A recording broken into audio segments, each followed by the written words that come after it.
Guess what's sitting right behind me? That's right, it's a Stretto.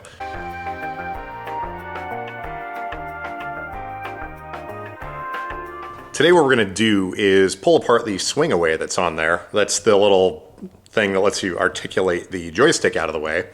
And we're gonna see what's inside of it.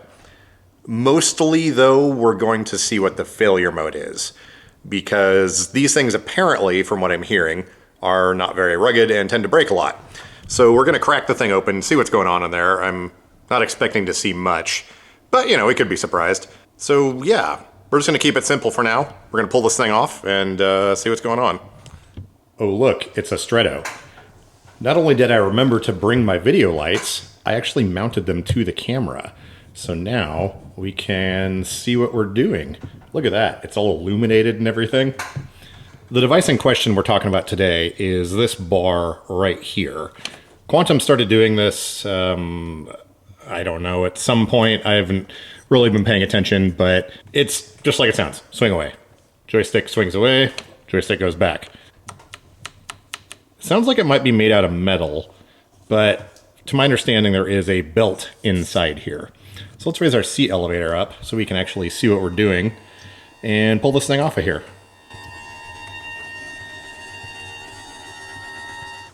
Step one should probably be turn the chair off, and then this one's got the giant lever on here, so we should be able to turn this one way or the other and loosen this thing up. There we go. And then as far as unplugging this, where's the connector? It's probably here in the back. Oh, yeah, that's right, now I remember. It's this one here. Remember last time I made a big deal out of doing cable management, so it's popped into its little holder here. There we go. We gotta take the back cover off. That's a pretty tight fit. I will say, for as much garbage as I give Quantum about things, the cable management on the True Balance 3 seating is actually pretty good. Oh wait, was that the right one? Oh no, we unplugged the, this is for the seating buttons, so it's actually this one here. There we go. Slightly thicker wire. And we will follow this around here. Pull that through. Then there's a little pass-through here. Oh, and there's some clips. Man, look at this cable management. I'm not even mad. Okay, and I think that's all we got to do. This, the seating control is attached to the armrest. So in theory, hey, look at that. So let's take this over to the bench and pop the joystick off, open this thing up and see what secrets lie inside. I remember, it's got the warning on there about adjusting the belt tension or something. Okay, how's that camera angle? I think that will work. Let's see, do we have enough light? If there's enough light, the bear will dance. Yep, there we go. Light meter says we're good to go. Joystick. Assorted tools. Did you really think I was going to forget the coffee? Okay, step one, or step 3, depending on whatever. We got to get this joystick off of here. And Quantum uses this sort of a ball socket type arrangement. You can see right there, there's a ball that's clamped into this plate, and that allows you to adjust the angle of this as opposed to where it's actually mounted. For this, we're just going to use a generic adjustable wrench because, yeah, that's what I have laying around. Suppose I can illustrate here now that we've got those loose. You can see how this ball just swivels however you want. So if you've got one of these Quantum joysticks and you want to tilt it in or forward or pretty much any orientation you want, all you got to do is loosen up 2 bolts. There's one on this side and another one on this side, and then it swivels as much as you want. There we go. Now we will gently set this frail piece of equipment down somewhere soft. There's a pillow over here I've prepared earlier. I'm gonna set this thing on, you know, lest I hurt its feelings. I'm kind of joking, but I'm also kind of not. The inside of these is surprisingly not durable. Okay, swing away. As you can see, the angle of this matches the angle of this, and when you turn it, they both turn. Looks like we've got some screws, and I'm trying to extrapolate how this is going to come off. I'm guessing that this might be the lid, since we have some adjustment points here. So before we go taking these out, I'm going to take off these two attachment points, or attempt to. They might be really tight. Huh. Well, that was a pleasant surprise. Okay, and if you guys want to remind me, the front half is where this sticker is. I don't know if the sticker is going to survive this, but wherever the sticker or the residue ends up being, that's the front of it. Okay, and we've got... I can never remember what these things are called. I'm sure the word will come to me while I'm editing it or something, but we've got these two surfaces here. They're sort of an anti-slip. And when they mate together, it, okay, usually, there we go. They kind of lock into place and keep things from slipping. So we got those. I probably should have pulled this one off first, because as I try to turn this, it's going to turn the whole mechanism, and that, well, here, we'll just see what happens. Yeah, see? Eh.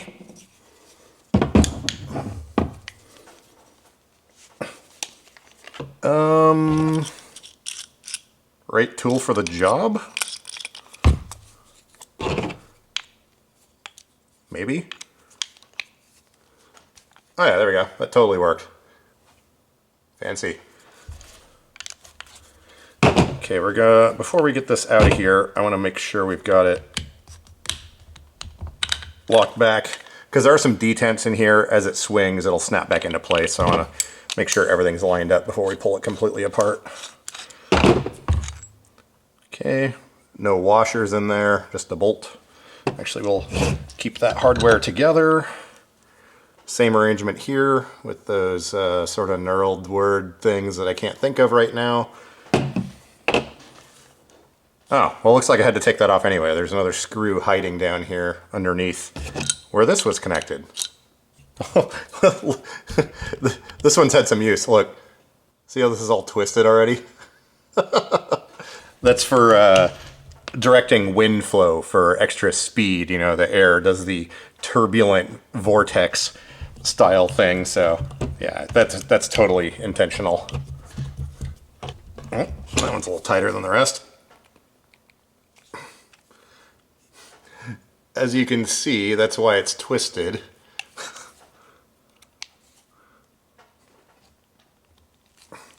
Okay, so what are we expecting to see in here? Oh, by the way, we've got some Loctite on these screws.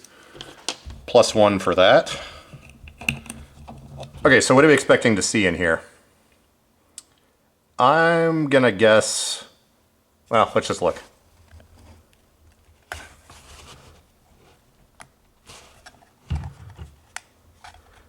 Oh, actually, here's the question. Will it go sproing? That's the real question. Should I be wearing safety glasses?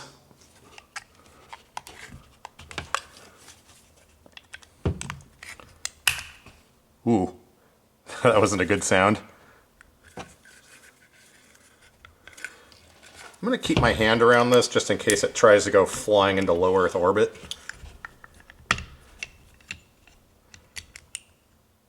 Oh, gross.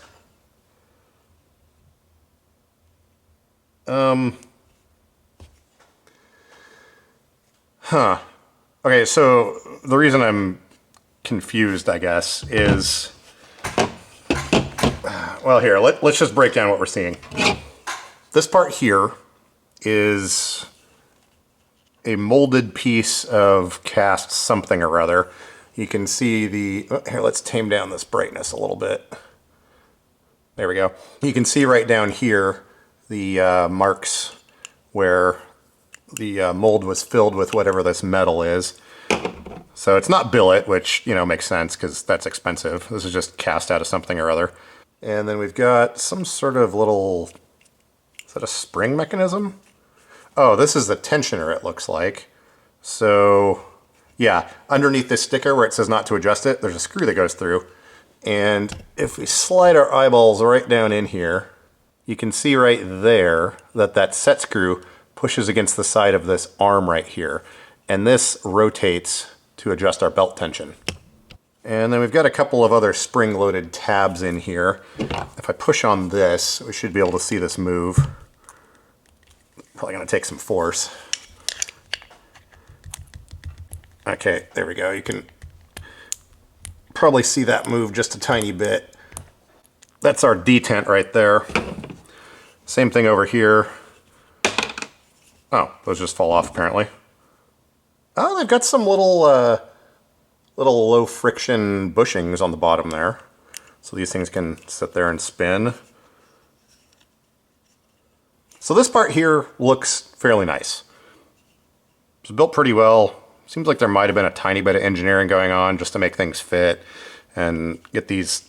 Oh, well, that wheel doesn't turn. This one spins freely. This one, though, that one does not spin. That, okay, anyways. Then there's this. Another cast piece of metal, and there's a very thin belt.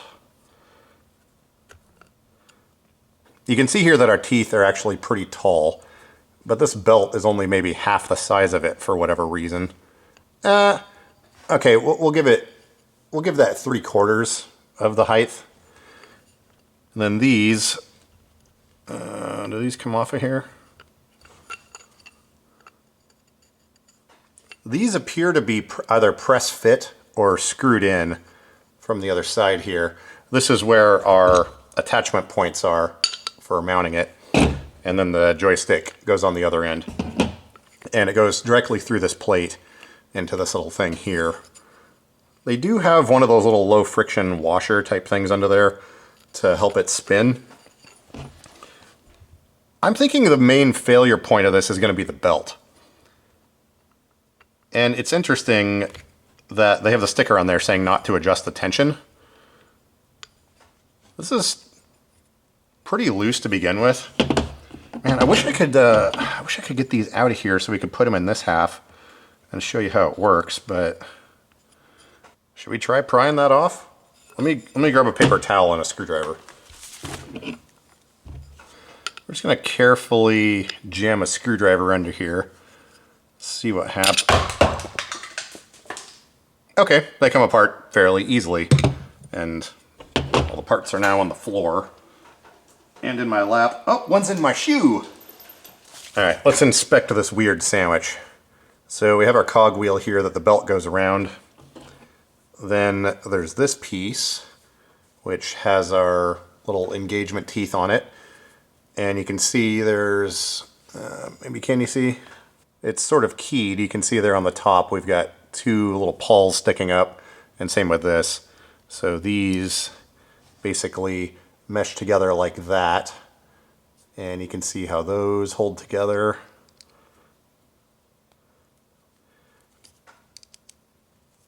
Like so. And then that feeds through this thing. And we have this little bushing, which has a collar on it. So that goes there. This goes here. And then this presses in here. So I guess it was just the frictal forces of this thing being assembled at the factory, and it just comes right apart. Okay, let's pop the other one off here, and we're going to put this all in here so we can visualize how this belt system actually works.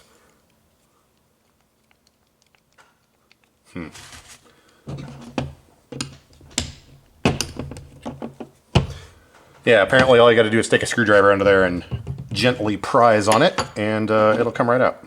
You can see right here there is a little notch. Yeah, see that little notch right there?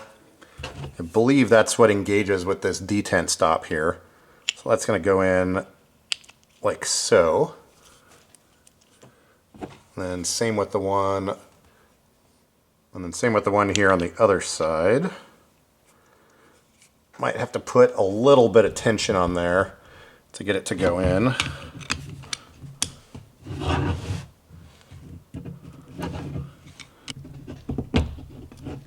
I wonder how they expect you to put this back together. Maybe they don't. Well, obviously they don't, because, you know, you're not allowed to fix your own stuff, in my opinion.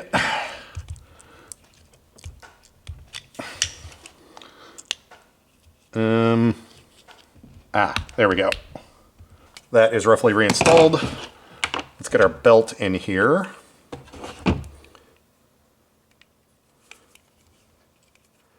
Actually, what is this belt made out of? Elatech iSync? Here, get a look at that. Yeah, there we go. Not sure what brand that is or whatever, but there you go. And then it looks like this is going to go over the rollers on the inside, like that. And then I may not be able to get this on here, because reasons. Well, give me a minute here. I'm going to try and put this back together. I want to see what it looks like in here with the preset tension. I could rip this sticker off and adjust the screw, which we will do. But before we do that, I want to see how tight this actually is from the factory where they've set it properly. So I'm going to get this put back in here, and then I'll be right back. And return. Here we've got the thing installed. They've actually got a pretty decent amount of tension on this. I have to hold these down because normally the cover would be holding those in place. But if we try and deflect this, we can almost play a song on it. So it's pretty tight. Oh, and actually, you probably wouldn't want to go very much tighter. Maybe, okay, I figured out why the sticker is here now. Check out our, too bright. Check out our clearance here between these two belts. For reference, here is a flat blade screwdriver. You can see that just barely fits in there between the teeth on that belt. So I think I understand now why they have that sticker on there. If you tighten this more, those teeth are going to start interfering with each other. Let's see if we can make this thing rotate a little bit to show you. This whole thing is probably going to go sproing. Well, let's try it anyways.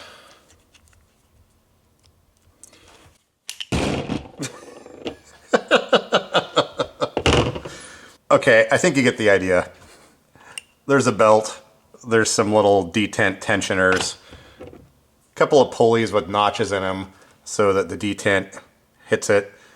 Pass through to the other side with a little meshy thing that attaches to the other words I can't remember thing and stuff. So yeah, anyways.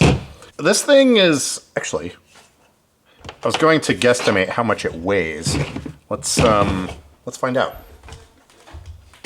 Happen to have right here off camera a shipping scale. Okay, so most of our parts here, it's 14.8 ounces. Let's throw the joystick on here as well so we can get an idea of how much sprung weight there is on this mechanism. How many ounces are in a pound? How do we change this to something more useful? Okay, there we go, pounds. So just the mechanism itself is 1.2 pounds. And if we add the joystick on there, that brings us up to exactly 3 pounds. Why does that matter? So 3 pounds in this whole mechanism with it basically swinging around like a giant moment arm.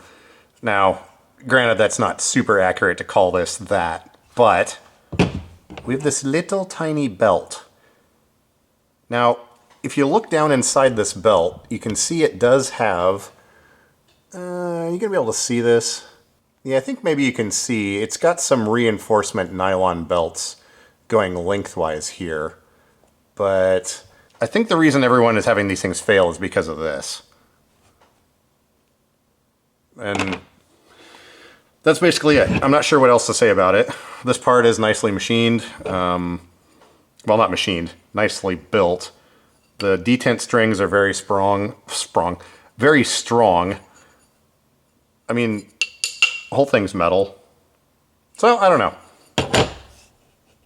I'm going to look this up real quick and see, oh, we've got a part number on here. Okay, I'm gonna look this up real quick and see what this part number says, and see if we can figure out if they were trying to save a few cents on this, or if it should work. Quiet. Anyways, I'll be right back. After measuring these with the calipers and looking up the online parts catalog for Elatech iSync, these are polyurethane timing belts, basically. They're designed for coin mechanisms, small machines, things that need to move around stuff that doesn't really have a lot of force and not too huge of amount of RPM. This particular model that's 6 millimeters wide is rated to a tensile load of 81 newtons, which is, you could say 4.4 pounds, roughly. Now, that's basically this kind of load, but that also has to do with the teeth on it and how it's rotating and the weight of everything else in the system. Our overall weight was about 3 pounds, which isn't necessarily related, but when you have that much weight swinging around, there's a lot more mass involved, and especially when you have spring detents that can snap into place, it's basically putting way more load on this thing than it was intended to do, or intended to handle. So I think they came really close with this thing. I'm not using this straight out daily.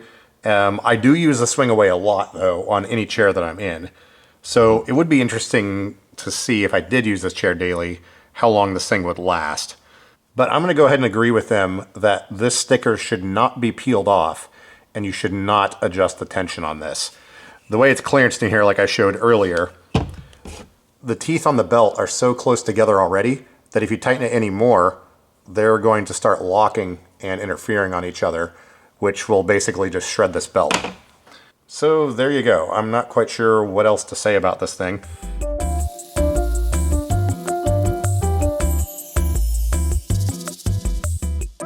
Now, I wasn't actually paying super close attention when I took this apart. Well, actually not even that. I couldn't see inside of it. So we're gonna put this back together, and I'm gonna see if I can figure out a way to disassemble it without making everything go sproing, because it's a little bit complicated to put together, and I'm actually not 100% sure how I'm going to do it. So I'm just gonna time-lapse putting this back together, and then I'll come back and explain my thoughts if I see an easy way of taking it apart without everything just kind of flying all over the place.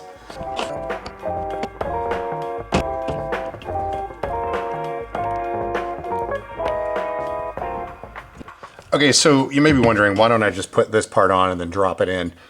The issue is we can get the belt all set up and it'll be under tension, but then reaching inside there to get this belt around these rollers and then also get these little pieces to lock in with the detents is not going to be possible from the outside.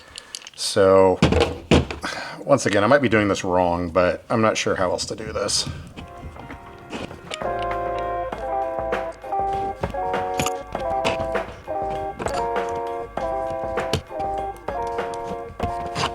The other thing I'm noticing too is the tension on one side is a whole lot more than the other. So I'm trying to put that one in first, and that way I won't have to try and deal with it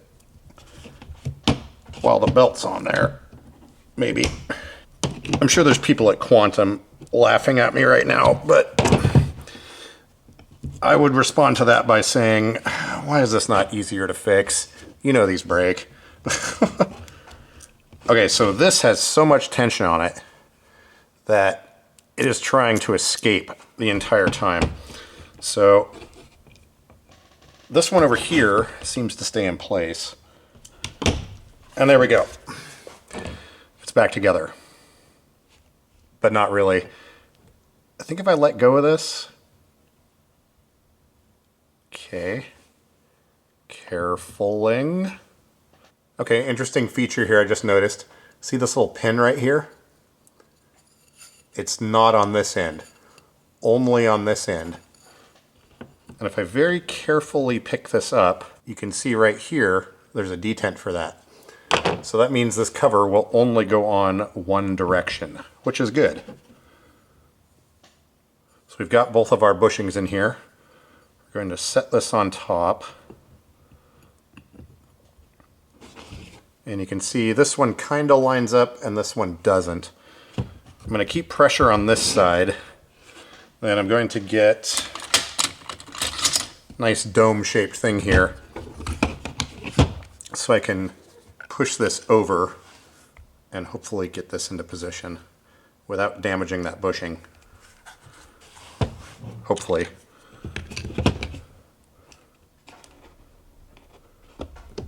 Okay, there we go. They're both in place now. You can see teeth there, teeth there.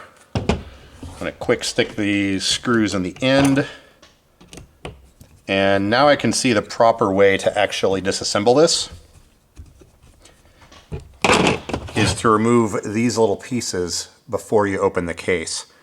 So this will just kind of go down in here into that bushing and engage.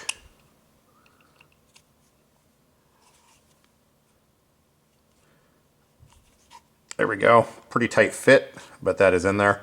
So when you take this apart, you're going to pull off these pieces that the joystick mounts to, and then carefully get maybe a spudger. You should probably use something that's not metal so you don't scratch the heck out of this.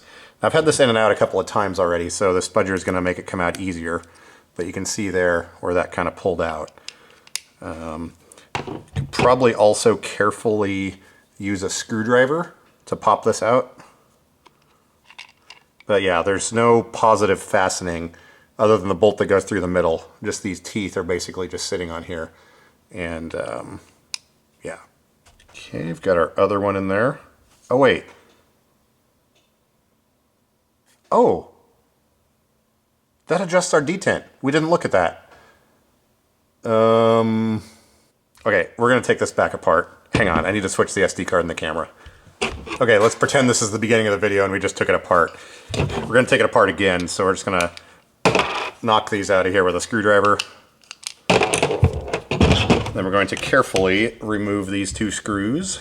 I think what I'm gonna do here is reach down into the inside.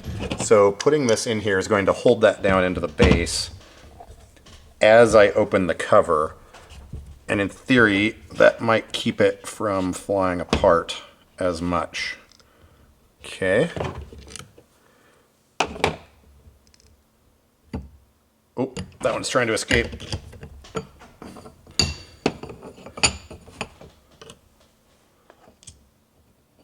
Okay, there we go.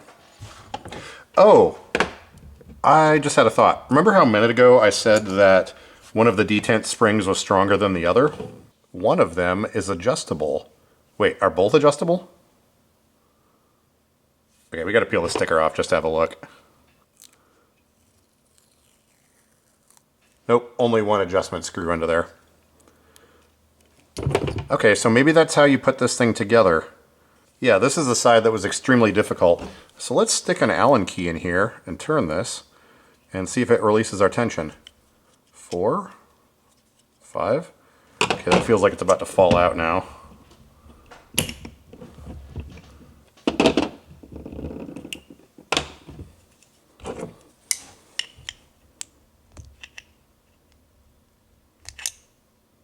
Yeah, that adjusted our preload. So see how that screw is sticking way out now? Let's zoom right down in here.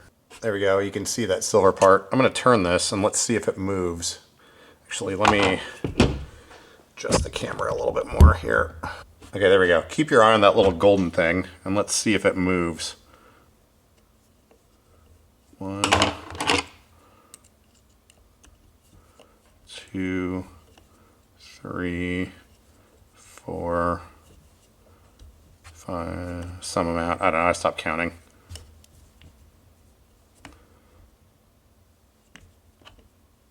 Oh yeah, it is moving a tiny bit.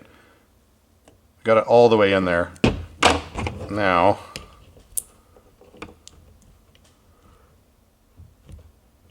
moves that much. Let's turn it the other way.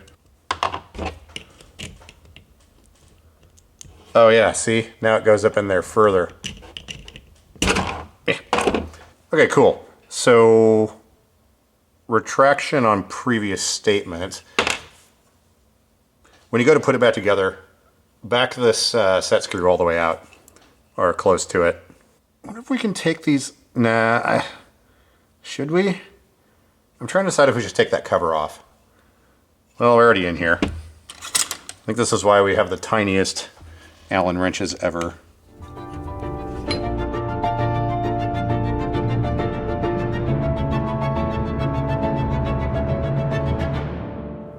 Unfortunately, we're going to have to leave whatever mysteries are hiding under this metal plate.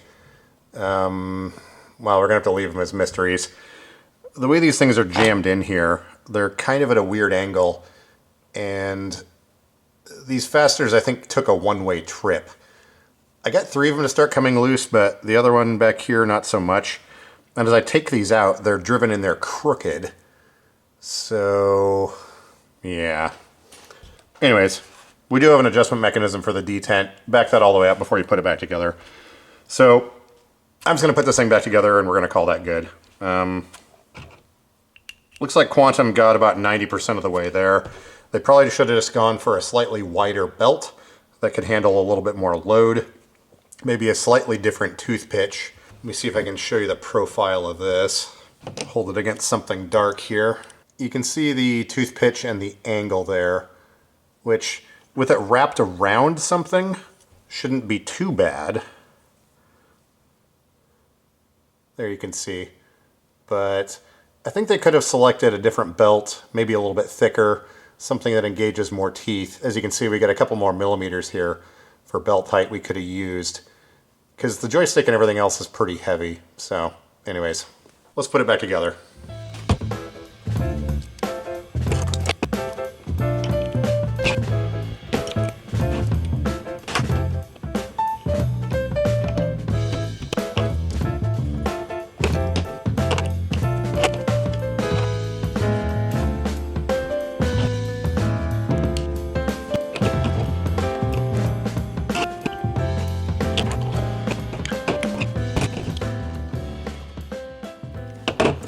Okay, moment of truth. Will it work? Hey, it seems to. Makes weird snappy noises now. I don't know if that's because I set the tension on this completely incorrect. By the way, this is extremely loose.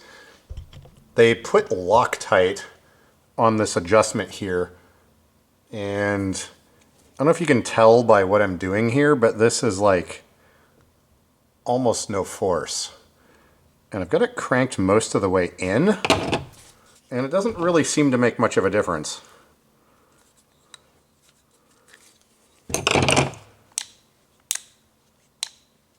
So, meh. By the way, this piece here hooks on around the ball from the top, like that.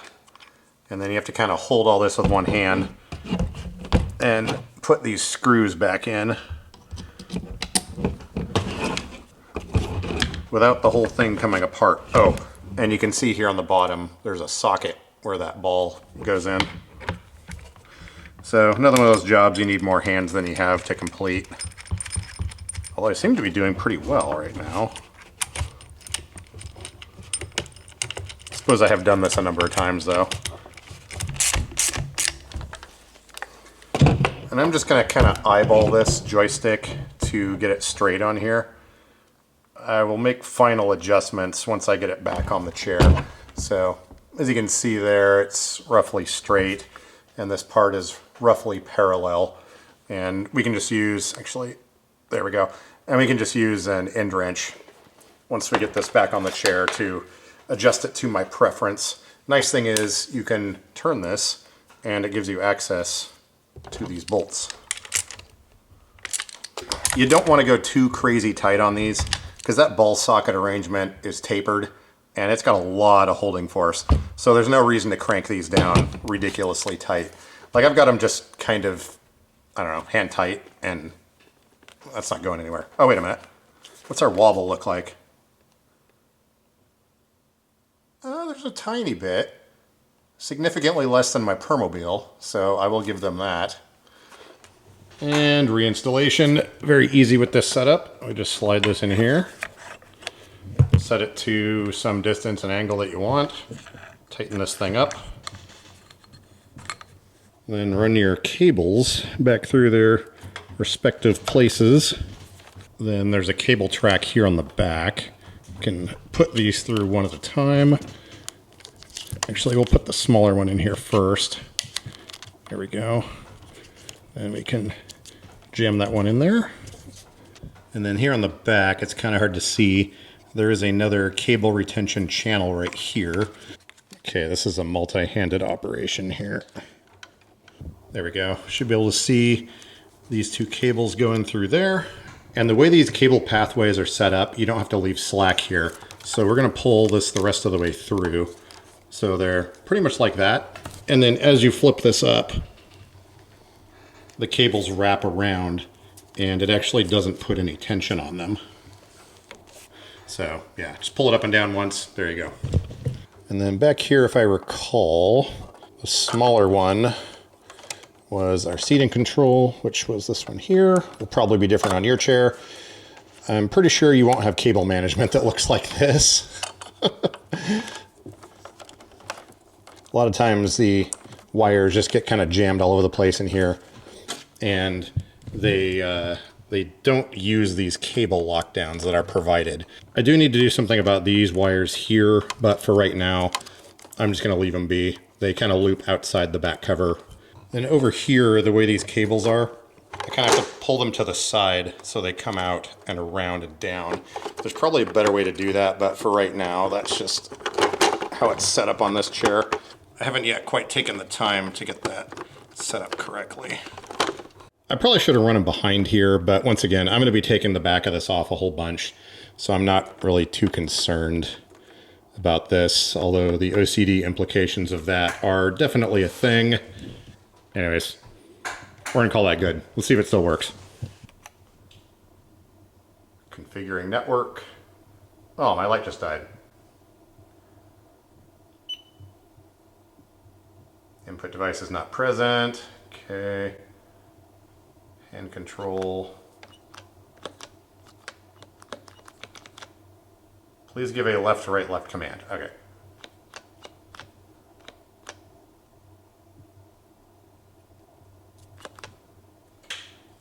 And that seems to work. Let's see if our seat lift works. There we go. We have a seat lift. And there you go. The infamous Quantum True Balance 3, I think we'll say. Maybe also True Balance 4. Swing away system that hasn't been super reliable. I haven't personally had one break, but I've had a lot of people contact me that have. Go ahead and check the comments down below. I'm sure there's going to be a lot of useful info from people. And in the video description, I will put some information that one viewer sent me about the belt and where you can buy it from McMaster Car and all the specs and everything like that. So there you go. That's what the inside of that thing looks like. Potential failure modes, I guess there's just going to be that belt. And yeah, we'll call that good. Thanks for watching.